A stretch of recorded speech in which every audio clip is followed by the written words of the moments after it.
fight back. When I say Labour, Labour, Labour, we say Lawyers, lawyers, lawyers. Labour, Labour, Labour. Lawyers, lawyers, lawyers. Labour, Labour, Labour. Lawyers, lawyers, lawyers. Well, all day long people have been coming and going, and indeed yesterday to protest about this social welfare bill that's being pushed through. And we've had local protests as well. We had about 40 people out in Ballyfermot last night. You know, I think that the support is very good, and it's certainly very good in general in society. We're getting a lot of support emailed in, people texting us, calling us, and the cars are beeping here, you'll hear them in the background, and the buses and all that. But what we really need is the critical mass of people to come out on the streets. And ultimately, I believe, and I argued this a few weeks ago at the demonstration, we need to shut the country down, like the people of France do, and you know, when they were trying to fight a pension cut or an issue that the government are imposing on them.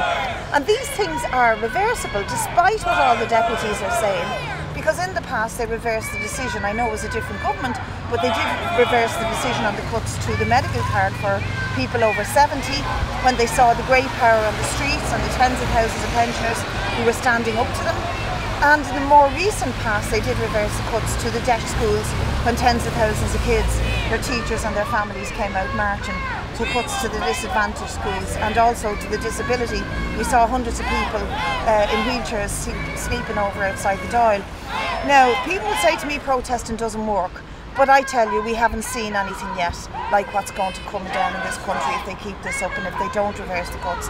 We need hundreds of thousands out in the streets, and like I said earlier, we need a general strike to shut the country down.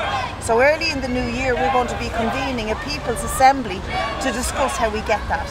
And we want everybody, whether they're a trades unionist, whether they're unemployed, or whether they're fighting for a particular issue like disability, pension rights, students, etc., to get together and to decide how are we going to get to a position where these people actually listen to us and act on what we're saying.